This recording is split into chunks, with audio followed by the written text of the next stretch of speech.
तो आज हम लोग मैथ का क्रैश कोर्स जो है 24 देख रहे हैं और 24 की बात करें तो आज हम लोग दीर्घोत्तरीय पे बात करेंगे। ठीक है, 5 नंबर का जो क्वेश्चंस होता है जो बोर्ड एग्जाम में पूछा जाता है बाबू, जैसे 8 प्रश्न पूछा जाता है जिसमें से 4 प्रश्न का उत्तर देता है। थोड़ा पहले हम लोग सिलेबस समझ लेंगे। हम बात कर रहे हैं सब्जेक्टिव प्रश्नों का, सब्जेक्टिव प्रश्न का है ना। तो सब्जेक्टिव जो होता है 50 नंबर का मैथ में होता है। कितना नंबर का? 50 नंबर का, जिसमें से 30 प्रश्न जो होता है शॉर्ट का उत्तर देना होता है 30 नंबर, और 20 नंबर जो होता है वो लॉन्ग प्रश्न का उत्तर देना होता है। ठीक है, इसमें से आपको 30 प्रश्न पूछे जाएंगे। ठीक है, 30 प्रश्न में से आपको 15 प्रश्नों का उत्तर देना है, सब 2-2 नंबर का रहेगा तो 30 नंबर हो जाएगा। मतलब 30 प्रश्न पूछे जाएंगे शॉर्ट में, है ना। शॉर्ट प्रश्न जो होता है जो 30 को पूछा जाएगा जिसमें से 15 को उत्तर देना रहता है, सब 2-2 नंबर का रहता है।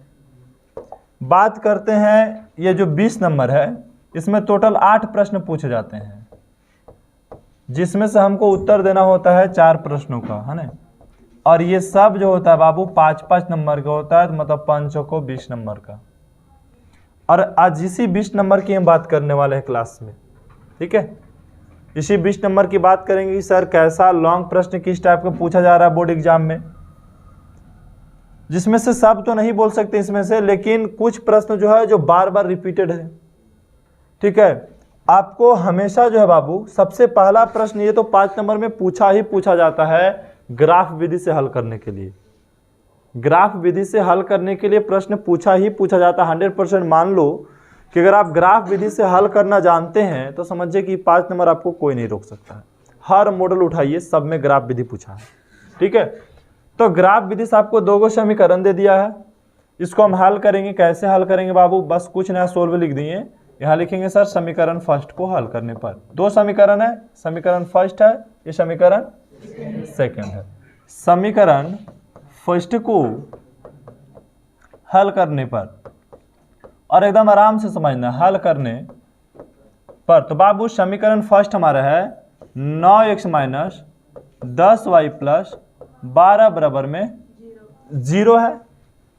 ठीक है, अब क्या करना कि समीकरण फर्स्ट को जब हल करेंगे तो एक लिखना है यहाँ पे सारणी 1। ठीक है, क्या लिखना है आपको? सारणी 1 लिखना है, और यहाँ पे 2 कॉलम बना लेना है। कितना कॉलम? 2 कॉलम बनानी है। इस हिसाब से x में एगो में भर देना है x और दूसरा में भर देना है y। अब क्या करना है कि भाई ये समीकरण में अपने से x का मान कुछ रखना है। ठीक है, अपने से x का मान रखना है। तो बताइए कि समीकरण फर्स्ट में बाबू अगर हम x का मान रखेंगे तो y का मान तो ऑटोमेटिक निकल के आएगा ही आएगा। तो x का मान हम क्या रखें यहाँ पे? ठीक है, सबसे पहले तो आगे स्टेप इसका हल करते हैं। x बराबर कितना रखें हम? अगर हम 0 रखेंगे बाबू तो बट्टा में आएगा। ठीक है, क्या रखेंगे हम? 0 रखेंगे तो बट्टा में आएगा। तो हम क्या रखें? 1 रखेंगे तो भी बट्टा में आएगा। देखो, सबसे पहले खुद कैलकुलेशन करना सीखो माइंड में। माइंड कैलकुलेशन क्या होता है? यहाँ 9x है -10y, अब बराबर कुछ आ जाएगा तो माइनस कितना हो जाएगा? 12 हो जाएगा। हो जाएगा ना। अब बोलेंगे कि यहाँ पे अगर हम x के जगह पे 1 रखेंगे तो 9 हो जाएगा, और उधर जाएगा तो माइनस हो जाएगा, -9। तो 12 - 9 कितना होता है? कितना होता है? अरे 12 - 9 जोड़ेंगे तो कितना आएगा? माइनस 21 के 10 से कटेगा? नहीं कटेगा। इसका मतलब 2 हम 1 नहीं रख सकते हैं। 2 रख के चेक करेंगे, 9 दूनी 18, उधर जाएगा तो -18 हो जाएगा। तो 18 और 10 के 12 कितना हो जाएगा? 30 हो जाएगा, आराम से कट जाएगा। तो x बराबर हमको कितना रखना है? हाँ, लिखना होगा कि सर 2 रखने पर, हाँ कितना रखने पर? हाँ 2 रखने पर। तो x के जगह पे 2 रखे तो यहाँ भी 2 रख देंगे हम। ठीक है, अब x के जगह पे 2 रख दें। हम 0 कहाँ नहीं रखें बाबू? क्योंकि 0 रखेंगे तो y का मान पूरी नहीं निकलेगा। ठीक है, तो यहाँ x की जगह पे हम 2 रखें -10y बराबर -12। ये गुना किया तो कितना हो गया? 18 - 10y बराबर -12। इसको अगर उधर भेजेंगे तो क्या होगा बाबू? ची बदल जाएगा ना, तो माइनस कितना हो जाएगा 18, जोड़िएगा तो कितना आ जाएगा -30। अब y बराबर हो गया -30 बटा में माइनस कितना, माइनस से माइनस कट गया 10 तिया 30, तो y का मान कितना आ गया 3 आ गया। तो y की जगह पे कितना रख दीजिएगा 3 रख दीजिएगा। देखिए थोड़ा सा यहाँ पे जगह कम है इसलिए हम इसको छोटा कर लेते हैं अभी, ठीक है, इसको छोटा कर लेंगे ताकि इसमें भी और एगो हमको हटाना है।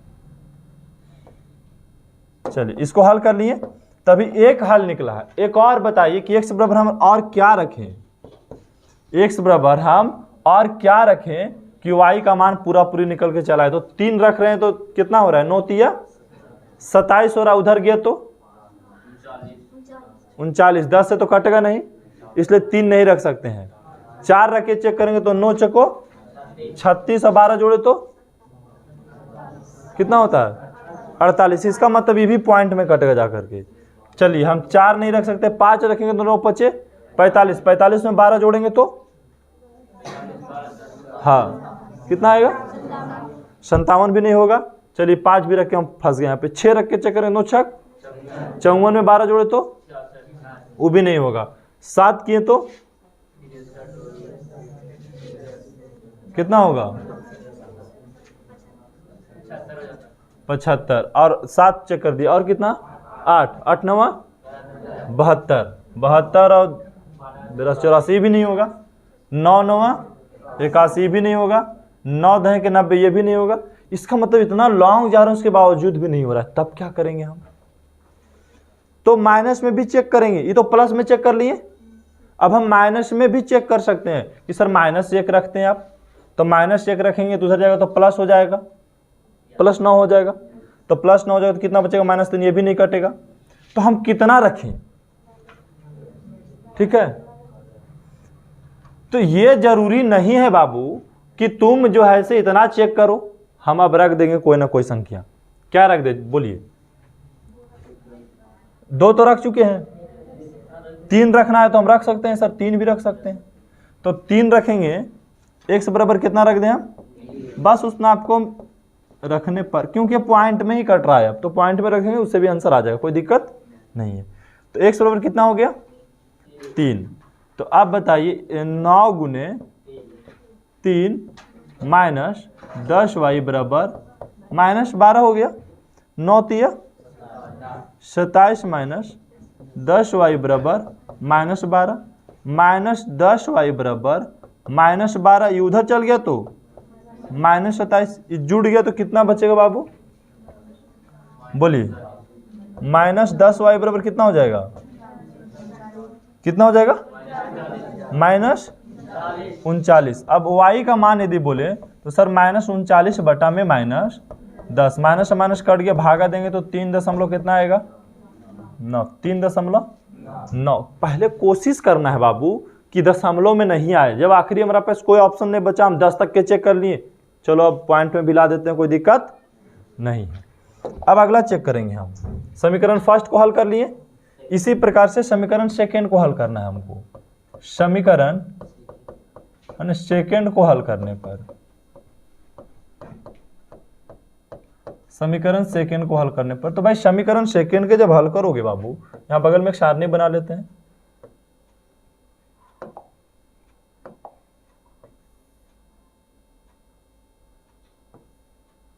चलिए यहां भर देंगे x और y, x और यहां लिख देंगे सारणी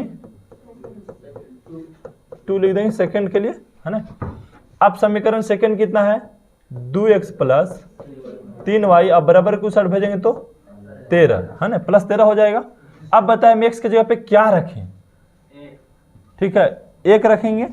अगर हम 1 रखेंगे तो सर उधर चल जाएगा तो 2, तो -11 +11, 11 तो 3 से कटता नहीं है, तो 1 नहीं रख सकते हैं हम। 2 रख के चेक करेंगे तो 2 दूनी 4, अब 13 में से 4 गया तो 9, 3 से कटता है, तो कितना रख दें हम, x बराबर कितना रख दें, हाँ 2 रख देते हैं, x बराबर 2। हाँ ये आपको कैलकुलेशन कुछ माइंड में भी आना चाहिए ना। x बराबर 2 रखने पर तो 2 गुने 2 प्लस 3y बराबर 13, 2 दूनी 4 प्लस 3y बराबर 13 हो गया।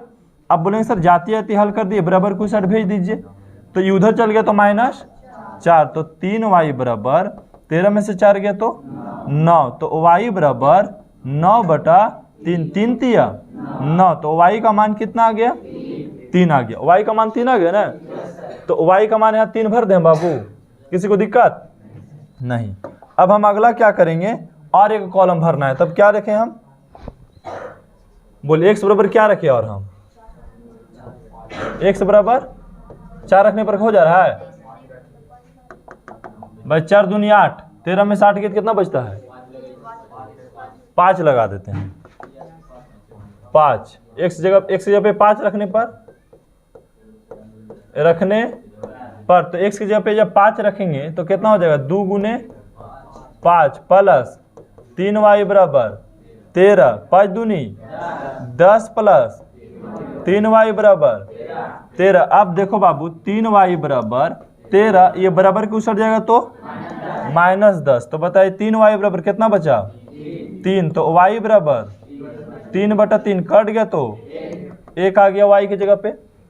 अब क्या करना है, ग्राफ कॉपी पे हमको जाना है, इसको लेकर के, इसको कहाँ लेके जाना है? हाँ, ग्राफ कॉपी मेरा आगे है, तो ग्राफ कॉपी के पास हम लेकर के आएंगे इसको, ठीक है।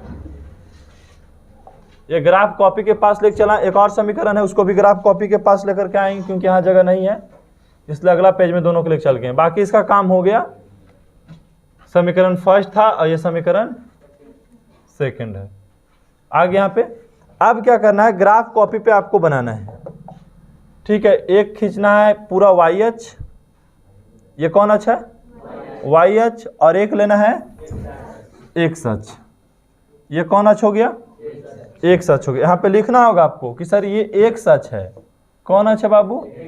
हाँ, और इसको X डैश मान लो, क्या मान लो? X dash. ये Y अक्ष है, कौन अक्ष है? Y अक्ष। नीचे क्या मानोगे? Y डैश मानेंगे। ये मूल बिंदु है 0,0, यहीं से शुरू होगा लिखना, ठीक है। तो यहाँ सब लिखते हैं हम लोग। यहाँ देखिए 1 हो गया, उसके बाद 2, उसके बाद 3, उसके बाद 4, अच्छा कर लेंगे उसको, उसके बाद 5 लिखेंगे हम, उसके बाद 6, 7, 8, 9, 10, 11, 12, 13, 14, जहाँ तक कॉपी में हटे, ठीक है। जहाँ तक आपके कॉपी में हटे उसको क्या करना है, इसको कर लेना है हमको गिनती पूरा कंप्लीट। इधर उसी प्रकार लिखेंगे आप, ऊपर में 1, 2, 3, 4, 5, 6, 7, 8, यहाँ तक आटा लिख लिए। इधर आएंगे तो -1, -2, -3, -4, -5, -6, -7, -8, -9, -10। नीचे आएंगे तो इधर -1, -2, -3, -4, -5, -6, -7। अब क्या कह रहा है बाबू, समीकरण फर्स्ट हमको देखना है पूरी तरीका से कि सर x बराबर 2 और y बराबर 3, तो x बराबर 2 यहाँ है और y बराबर 3 कहाँ है? यहाँ है।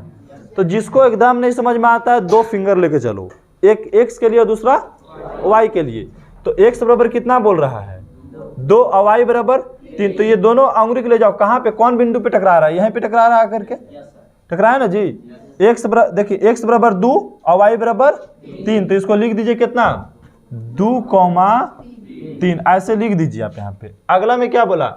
x बराबर 3, तो x बराबर 3 यहाँ है और y बराबर 3.9, 3.9, तो 3.9 मतलब 3 से हल्का सा नीचे आएगा, ठीक है। कहाँ आएगा?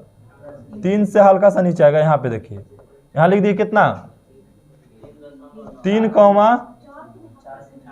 अच्छा 3.9 है, 4 के हल्का सा नीचे आएगा। एक मिनट रुक जाओ, हाँ 3.9 है तो 4 के हल्का सा नीचे आएगा। यहाँ पे देखिए,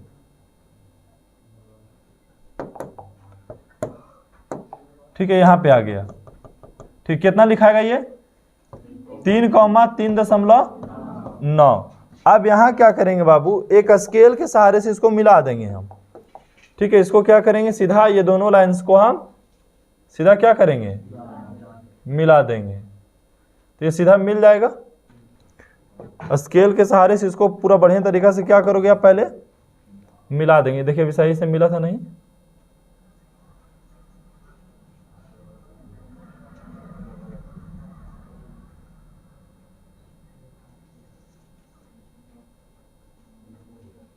ठीक है। ये देखिए दशमलव में इसलिए थोड़ा सा दिक्कत हो सकता है, क्योंकि यहाँ दशमलव को दर्शाने उतना बड़ा ग्राफ मेरे पास अभी नहीं है यहाँ पे, ठीक है। ग्राफ हमको वहाँ से डाउनलोड करना पड़ता है। आगे देखिए दूसरा कॉलम के देखेंगे, x बराबर 2 y बराबर 3, तो x बराबर 2 और y बराबर 3, मतलब यही हो गया, यही ना हो गया, x बराबर 2 y बराबर 3, तो ये भी यही लिखा गया 2,3, एगो बिंदु फिर यही बन गया। इसका कलर चेंज कर लेते हैं, चलिए यहाँ लिखा गया, फिर 2,3, फिर दूसरा कितना, x बराबर 5 और y बराबर 1, यही नहीं लिखाएगा 5,1। अब क्या करेंगे, एक लाइनिंग्स लेंगे और मिला देंगे सीधा सीधे दोनों को। ये क्या करेंगे, इसको मिला देंगे हम, तो मिला ये दोनों पॉइंट को, ठीक है। ये दोनों पॉइंट मिल गया, ये दोनों पॉइंट मिल गया ना। अब क्या है, आप ऐसे भी लिख सकते हैं कि सर ये किसका समीकरण है, तो समीकरण का भी नाम लिख सकते हैं कि सर समीकरण फर्स्ट है, ये समीकरण सेकंड का है। अब हमको लिखना है कौन सी, x का मान और y का मान लिखना है। तो देखिए कहाँ पे ये दोनों लाइन टकराया है, तो x के सामने कितना है 2 और y के सामने कितना है 3, जहां पे बिंदु टकराया वही आंसर होता है, ठीक है। टकराया कहाँ पे, x बराबर 3, x बराबर 2 और y बराबर 3, तो x के बराबर कितना आंसर आ गया 2 और y बराबर 3 आ गया। यही सही आंसर है इसका, रियल आंसर।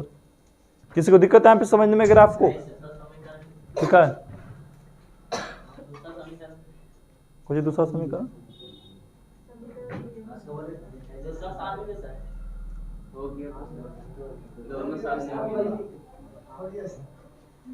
तो फर्स्ट सेकंड समझ ही नहीं आया, समीकरण फर्स्ट से ही बन गया, समीकरण फर्स्ट से ये वाला बन गया, ठीक है, और समीकरण सेकंड से ये वाला बना है, ठीक है। ये दोनों से क्लियर हो गया, ठीक है। ऐसा नहीं, ग्राफ आज पहला दिन आया है, फिर कल आएगा ग्राफ, ठीक है। क्रैश कोर्स में एक ही प्रश्न को बार बार नहीं लाया जाता है, समझ गए नहीं। एक प्रश्न आया, कल फिर ग्राफ का प्रश्न आएगा, मतलब ये 5 नंबर वाला हम लोग क्लास जब शुरू किए तो एक दिन में थोड़ा ना खत्म कर देंगे, इसका 5, 6, 7 दिन क्लास चलेगा। तो आपको कम से कम प्रतिदिन अभी ग्राफ देखने को मिलेगा 5, 6 दिन तक के, ठीक है। ये पहला दिन है, किसी का हल्का फुल्का कन्फ्यूजन रह गया तो उसको अगला क्लास में फिर हम लोग क्लियर कर लेंगे, ठीक है। हम लोग क्या करते हैं, क्रैश कोर्स में पूरा चैप्टर पर हम लोग कमांड रखते हैं, ठीक है। पूरे पर अथी करना है कि कहाँ से पूछेगा, किस टाइप से पूछेगा, कहाँ से प्रश्न उठाएगा, फार्मूला हमको याद हो रहा है कि नहीं हो रहा है, ये सब चीज़ों को देखना होता है।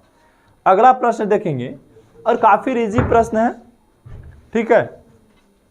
कह रहा है कि सर 2 अंकों की एक संख्या, 2 अंकों की एक, तो भाई 2 अंकों की संख्या में पता है आपको 2 अंक की संख्या कहाँ से शुरू होता है, 10 से शुरू होता है ना। 2 अंक की संख्या कहाँ से शुरू होता है और कहाँ तक होता है, 99 तक होता है। तो आप देखिएगा कि सर 2 अंकों की संख्या में एक इकाई होता है, दूसरा दहाई होता है, एक इकाई होता है, दूसरा तो बाबू ये जैसे 99 लिखल है तो ये 2 अंक की संख्या है। 99 का हम ऐसे लिख सकते हैं कि सर 10 गुने 9 अब प्लस 9, मतलब इकाई में 1 से गुना, दहाई में 10 से गुना, ऐसे लिख सकते हैं, नहीं लिख सकते हैं। 10 गुने 9 प्लस 9, इसका मतलब भी 99 ही होता है कि नहीं होता है। देखो अगर आपको 88 लिखना है तो कैसे लिख सकते हो, 10 गुने 8 प्लस 8। अब 75 लिखना है तो 10 गुने 7 प्लस 5। किसी को दिक्कत है लिखने में, बात है समझ में। तो 2 अंकों संख्या में क्या क्या होता है, इकाई होता है और एक, तो यहां क्या बोला कि सर 2 अंकों की एक संख्या, 2 अंकों की एक, तो यहां पे हम लिखें कि सर माना कि इकाई अंक बराबर x और दहाई अंक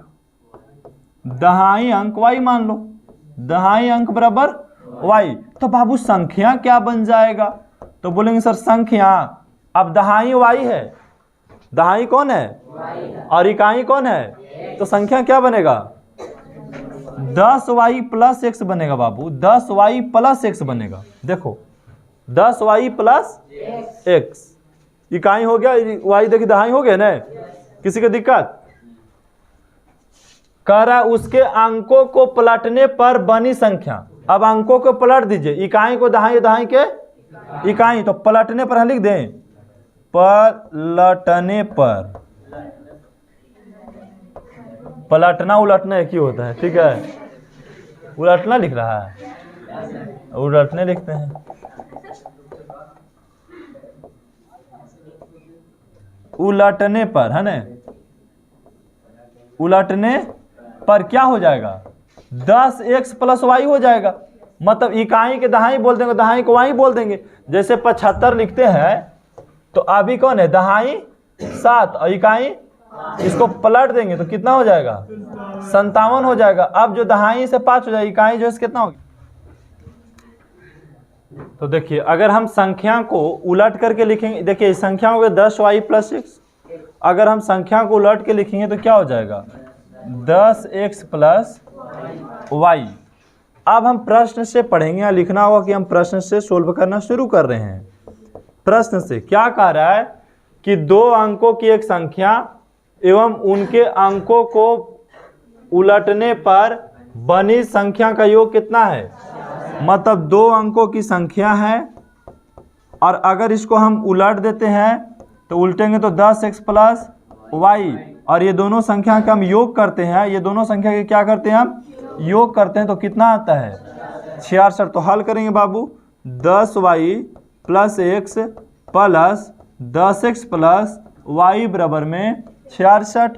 अब देखिए x और 10x कितना हो जाएगा 11x हो गया, 10y और y कितना 11y, अब बराबर में कितना 66। अगर यहाँ से 11 हम कॉमन ले लिए तो क्या बचा x प्लस वाई बराबर 66, और यहाँ लिखेंगे सर x प्लस वाई बराबर 66 है, बता में आ जाएगा 11, 11 छक 66। कहने के मतलब है बाबू यहाँ पे x प्लस वाई का मान कितना पता लग गया 6। इसको क्या मान लिया समीकरण फर्स्ट। अब पुनः प्रश्न को दोबारा पढ़ना है। क्या बोला, यदि संख्या के अंकों का अंतर, अंक कौन है x और y, x और y क्या है अंक है, अंकों का अंतर कितना है 2, तो भाई अंक का अंतर कर दीजिएगा तो कितना आ जाएगा 2 आ जाएगा। इसको समीकरण क्या मान लिए सेकंड, यहीं पे हल कर देते हैं। y से y कट गया तो x x जोड़े तो 2x, और 6 2 x बराबर 8 बटा में ये कट गया 4 मरते तो x का मान समीकरण फर्स्ट में रख दो, x का मान समीकरण फर्स्ट में x बराबर कितना रखेंगे 4 रखने पर है ना। तो समीकरण फर्स्ट हमारा कितना है x प्लस वाई बराबर में x की जगह पे प्लस वाई बराबर 6, वाई बराबर 6, ये उधर चल गया तो -4, वाई बराबर घट गया तो 2 आ गया, x का मान भी आ गया 2 का मान। आगे क्या पूछ रहा है, तो संख्या ज्ञात कीजिए। ठीक है, तो संख्या, तो भाई लिखना है संख्या ज्ञात करेंगे तो हमारा संख्या क्या था, बोलिए संख्या क्या था 10y प्लस x, तो 10 और y का मान 2 और प्लस x का मान 4, तो यहाँ गुना करेंगे तो 20 प्लस कितना हो जाएगा 24 हो जाएगा। कितना हो जाएगा, तो हमसे संख्या पूछा तो संख्या बता देना कितना हो गया 24। किसी को दिक्कत है यहाँ पे, आया प्रश्न समझ में। अगला प्रश्न भी काफी इजी है।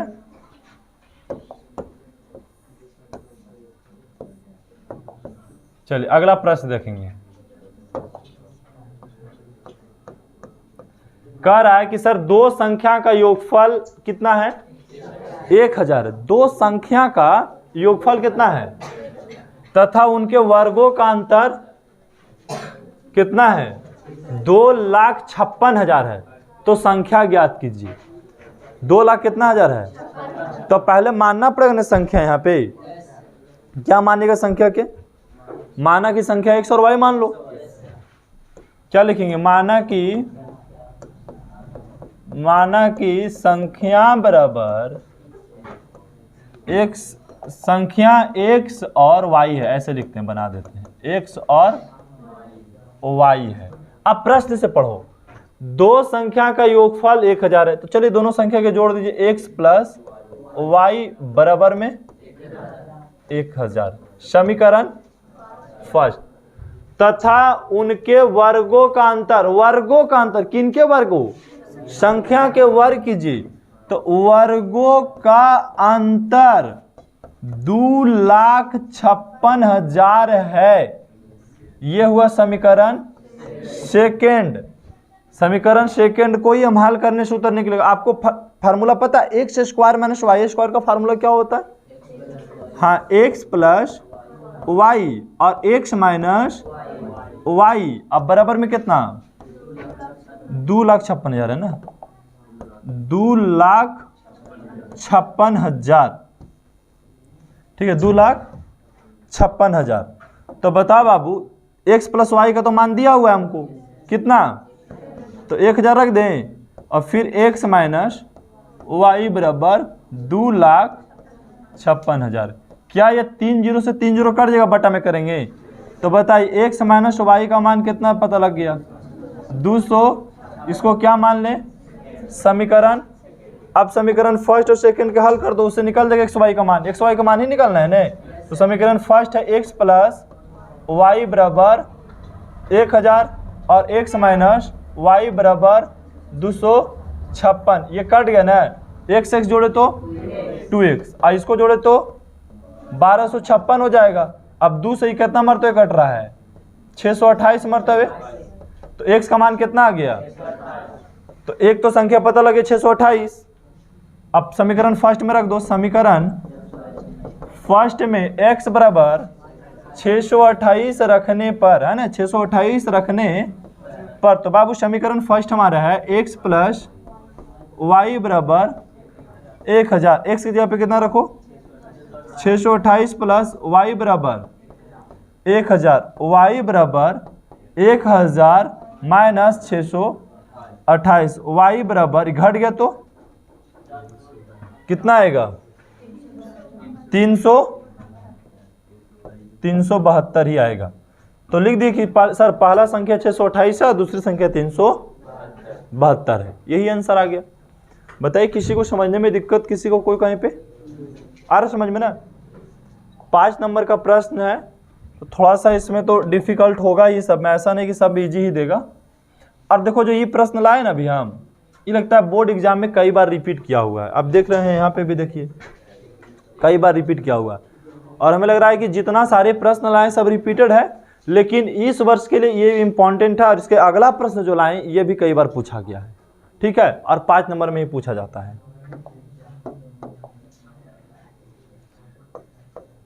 चलिए तो सोल्व करते हैं। कहता एक खिलौना त्रिज्या 3.5 सेमी वाले एक शंकु के आकार का है।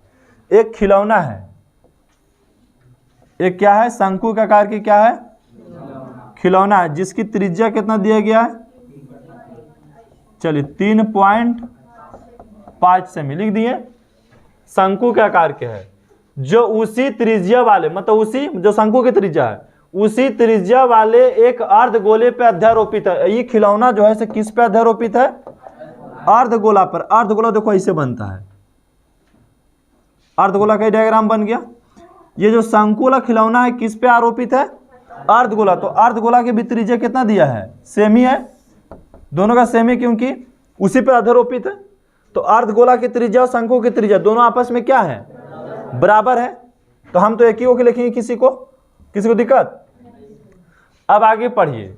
इस खिलौने के संपूर्ण ऊंचाई जो है, खिलौना के संपूर्ण ऊंचाई, खिलौना देखिए यहां से लेकर के नीचे तक है,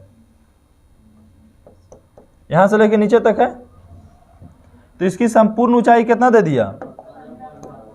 15.5 सेमी है, 15.5 सेमी है। तो खिलौना की ऊंचाई दिया है बाबू, तो ये कहां से कहां दिया से पहले समझिए। यहां से पूरा नीचे तक दे दिया है, नीचे तक। तो अगर हम शंकु के निकालेंगे तो ये तो घटाना पड़ जाएगा। कितना घटेगा? अगर हम शंकु की ऊंचाई निकालेंगे तो कितना घटेगा? तो बोलेंगे सर यहां से यहां तो देखिए 3 है, क्योंकि त्रिज्या है, तो त्रिज्या इसे से कितना होगा? 3 ना होगा त्रिज्या। त्रिज्या कितना होगा? 3.5 होगा। 3.5 ये जो घूम रहा है इसे क्या घूम रहा है? त्रिज्या घूम रहा है, तो आप बताइए यहाँ से हम घटेगा ना शंकु की ऊंचाई के लिए, क्योंकि शंकु तो वहीं तक ऊंचा था, शंकु यहीं तक ना ऊंचा है, देखिए यहाँ तक ऊंचा है, और ओवर पूरा जोड़ के दिया है 15.5। तो अगर हम शंकु की ऊंचाई निकालें, किसकी ऊंचाई, यहीं पे चित्र में समझना आपको बढ़िया से, अगर हम शंकु की ऊंचाई पूछे तो क्या बताओगे भाई, यहाँ पे बोलेंगे सर 15.5 में से हम 3.5 घटा के बोलेंगे, मतलब हो जाएगा 12 सेमी। कितना हो जाएगा, 12 सेमी हो गया। 15.5 में से 3.5 घटाओगे तो 12 सेमी ना बचेगा। तो शंकु की ऊंचाई कितना हो गया, 12 सेमी। अब तिर्यक ऊंचाई पता है शंकु का, नहीं, क्योंकि आर भी पता है, एच भी पता है। आर तो आपको पता हो गया, ई एच है, और आर कितना था 3.5 सेमी। एल निकालने के लिए जानते हैं फार्मूला क्या लगता है, थोड़ा पहले इसको अब छोटा कर लेते हैं हम। हाँ, एल का फार्मूला बोलिए, √h² प्लस, तो h का मान कितना है बाबू, चलिए 12 का स्क्वायर, और r का मान 5 का स्क्वायर, तो 12 का स्क्वायर करेंगे तो 144, और प्लस 3.5 का स्क्वायर करेंगे तो कितना आएगा, बोलिए कितना आएगा। हाँ, 35 का स्क्वायर करो, फिर दशमलव बैठा लेना।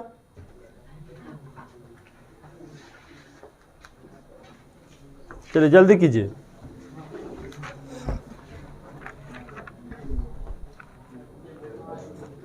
कोई भी करके बताइए, लेकिन आंसर आना चाहिए। अरे 35 का स्क्वायर देखो, करने का तरीका समझो, इतना बहुत बड़ा हार्ड नहीं भाई। 35 का स्क्वायर करना है ना बाबू, कुछ मत करो, लास्ट में 5 और एक बढ़ के लिख दो, 4 12 हो गया, 1225 हो गया। 35 का स्क्वायर करना है तो, और दशमलव है तो यहाँ बैठ गया दशमलव। ये अगर आपको कभी भी लास्ट में 5 वाला का स्क्वायर करना है तो बड़ा आसान है। जैसे आपको बोल दें कि हम 45 का स्क्वायर कीजिए, इसमें दिमाग लगाना है, 5 5 25 एक बढ़ के 5 को 20 हो गया, ठीक है, ऐसे करना है। तो यहाँ करेंगे तो कितना आ जाएगा, 12.25। अब 12.25 144 जोड़ देंगे तो कितना आ जाएगा, बोलिए कितना आ जाएगा बाबू। 12.25 में 144 जोड़ दी, यहीं पे देखो 144 हम जोड़ देते हैं,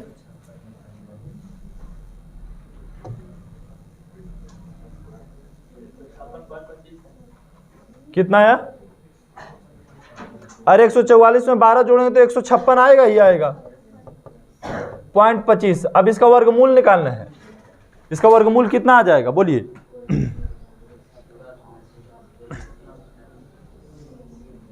इसका वर्गमूल निकालिएगा तो आएगा 12.5 आएगा, कितना आएगा 12.5 आया, कितना आया, क्या आया 12.5, वर्गमूल आया निकल कर, भाई एल का मान निकल के आया है, ठीक है, किसका मान, एल का मान। अब चलिए क्या पूछा, तो बोला सर इस खिलौने का संपूर्ण पृष्ठ का क्षेत्रफल निकालिए। जो ये खिलौना है बाबू, इसका संपूर्ण पृष्ठ का क्षेत्रफल निकालिए। तो हमें लिखेंगे खिलौना का संपूर्ण पृष्ठ का क्षेत्रफल, तो संपूर्ण पृष्ठ का क्षेत्रफल निकाले तो पहले शंकु का वक्र निकालना होगा, शंकु का वक्र पृष्ठ का क्षेत्रफल, और इसमें प्लस क्या करना होगा, प्लस क्या है, अर्धगोला का वक्र पृष्ठ है ना, अर्धगोला का वक्र पृष्ठ का क्षेत्रफल। तो बताइए शंकु का वक्र पृष्ठ का क्षेत्रफल का फार्मूला क्या होता है, पाई आर एल, और अर्धगोला का वक्र का फार्मूला क्या होता है, कितना, 2 पाई आर स्क्वायर होता है, सही है, 2 पाई आर स्क्वायर होता है। यहां हम ऐसे काहे किए बाबू, ये समझो, क्योंकि देखो अगर हम निकालेंगे पूरा खिलौना के हमको निकालने के लिए बोला, तो खिलौना में तो 2 चीज है, एक अर्धगोला है, दूसरा में शंकु है। तो हम शंकु का वक्र निकाल दिए, अब अर्धगोला का वक्र निकाल देंगे, दोनों के जोड़ेंगे तो किसका निकल जाएगा, पूरा खिलौना का निकल जाएगा ना। तो पाई का मान कॉमन ले लें यहाँ पे, और आर दोनों के भी सेम ही लगभग, आर दोनों का सेम है ना जी, तो आर भी कॉमन ले सकते हैं, पाई आर कॉमन ले लेते क्या बचा, एल प्लस आर बच गया, एल प्लस आर बच जाएगा।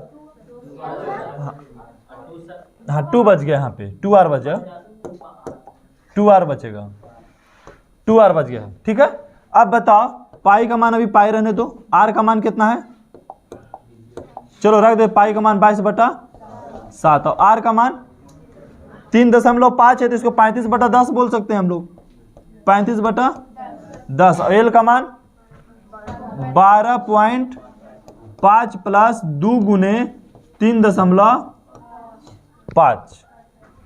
ठीक है, अब थोड़ा सा इसको छोटा करना होगा, यहाँ से छोटा कर लेते हैं।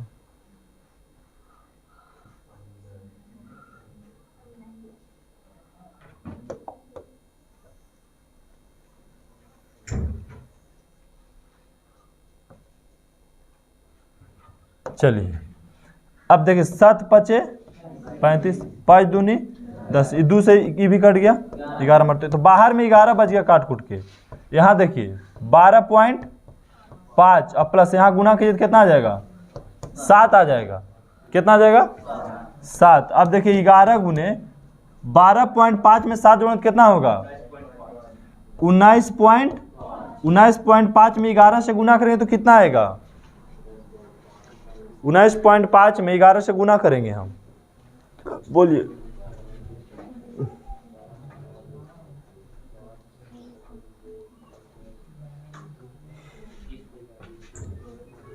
अरे बाबू ऐसे गुना कर लो, नहीं क्या जाता है, 5 14 9 1 10 1 11 इतना ना आएगा 200। यही हो गया आंसर पूरा खिलौना का। अब क्षेत्रफल है तो स्क्वायर होना तो आज बात है, सेमी स्क्वायर में आंसर आएगा। तो बताइए ये प्रश्न समझ में आया सबको, और ये लगभग बाबू बोर्ड एग्जाम में रिपीटेड है, इसलिए इसको एक बार घर में फिर से जाके बना लेना है। और अगला प्रश्न इसका जो है, अगला प्रश्न भी काफी इंपॉर्टेंट और कई बार रिपीटेड है। ठीक है, देखिए क्या प्रश्न है, प्रश्न बहुत इजी है, ऐसा नहीं कि बहुत हार्ड है, प्रश्न इजी है। कह रहा आंधी आने से एक पेड़ टूट जाता है, टूटा हुआ भाग इस प्रकार, टूटा हुआ भाग इस तरह मुड़ जाता है कि पेड़ का शिखर जमीन को छूने लगता है। तो मान लेते हैं कि सर ये पूरा पेड़ है, ठीक है, और ये पेड़ का जो कुछ भाग है बीच से टूट जाता है, बीच से क्या होता है टूट जाता है। जैसे मान लेते हैं हम लोग कि ये पेड़ था, ये पेड़ है, ठीक है, और यहां से पहले से देखिए एगो था, यहां से पूरा पेड़ यहां था, और ये पेड़ किसी कारणवश क्या हुआ, किसी कारणवश यहां से पेड़ जो है टूट करके और ऐसे जमीन को डायरेक्ट छू लेता है। ठीक है, इस प्रकार से जमीन को क्या कहता है, छू लेती है। अब देखिए टूटा हुआ भाग तो यहाँ पे है, ये था, ये जो टूटा हुआ डॉट से दर्शा दिए, ये टूटा हुआ ये जो भाग है यहाँ पे आकर के नीचे जमीन को छू लेता है। मान लेते हैं ए बी सी, आगे बोलता है इसके साथ 30 डिग्री का कोण बनाती है। कितना डिग्री का, जमीन के साथ 30 डिग्री का कोण बनाती है। पेड़ के पाद बिंदु की दूरी, पेड़ की पाद बिंदु की दूरी जहां पेड़ का शिखर को जमीन को छूता 8 मीटर, मतलब यहां से लेकर के यहां जो जमीन को छू रहा है कितना मीटर है, तो नीचे कितना दे दिया 8 मीटर दे दिया, है नहीं। तो पेड़ की ऊंचाई निकालना है, पेड़ की ऊंचाई पूरा यहां से यहां तक था, तो ये तो कुछ पहले तो हम इसकी निकाल लेंगे ऊंचाई, जो अभी खड़ा है पेड़ उसकी ऊंचाई निकाल लेंगे हम। तो क्या करेंगे, इसको एच मान लेते हैं, तो tan 30 डिग्री बराबर क्या हो जाएगा, लंब बटा आधार। तो tan 30 का मान कितना होता है 1/। अब बराबर में लंब का मान नहीं पता h है और आधार का मान 8, गुना करेंगे तो h बराबर कितना हो जाएगा बाबू, यहां देखो गुना करेंगे तो √3h हो जाएगा पहले, अब बराबर 8, h बराबर 8 में √3। ठीक है, इसको परिमेयकरण कर देंगे तो क्या होगा √3 में √3, मतलब 8√3/3। ये किसका, इसका मान पता लग गया, 8√3/3। अब देखिए ये क्या है, लंब यथारीति कर्ण निकाल दो यहाँ पर ही, AC डायरेक्ट, कोई फार्मूला मत लगाओ, AC निकाल दो। तो AC का फार्मूला क्या हो जाएगा, √ लंब का स्क्वायर, तो लंब कितना है, लंब आप इसको भी ले सकते हैं 8/√3 भी लिख सकते हैं यहाँ पे हम अभी, और प्लस आधार कितना है 8, तो 8 का स्क्वायर कर सकते हैं। तो बताइए यहाँ स्क्वायर कितना आ गया 64/3 और प्लस 64/1, LCM ले लिए तो 3 हो गया, और 64 प्लस 64 तिया 4 तिया 12 के 2 और 6 तिया 18 की 192, रूट में है अभी। अब बताइए कितना हो जाएगा टोटल, 256/3, तो 256 का तो वर्गमूल निकलता है, कितना होता है 16, और √3 का तो निकलेगा नहीं, तो √3 तो ये हो गया। ठीक है, इसको हम परिमेयकरण नहीं करते हैं, परिमेयकरण नहीं करते हैं, परिमेयकरण से कोई फायदा हमको नहीं मिल रहा है अभी। ठीक है, इसको परिमेयकरण से आंसर हमको नहीं लिखना है, डायरेक्ट अभी ऐसे रहने देते हैं। किसी को दिक्कत है यहाँ पे, बोलिए, बात आया समझ में नहीं, परिमेयकरण नहीं किए तो ये हमको किसका मान आ गया, AC का मान आ गया। जबकि पेड़ पूरा, अगर पेड़ की ऊंचाई निकालें तो क्या करेंगे आप, पेड़ का ऊंचाई बड़ी समय कम बच रहा है, इसलिए जल्दी जल्दी आप समझाना पड़ेगा। पेड़ की ऊंचाई क्या हो जाएगा, तो बोलेंगे सर AB + AC।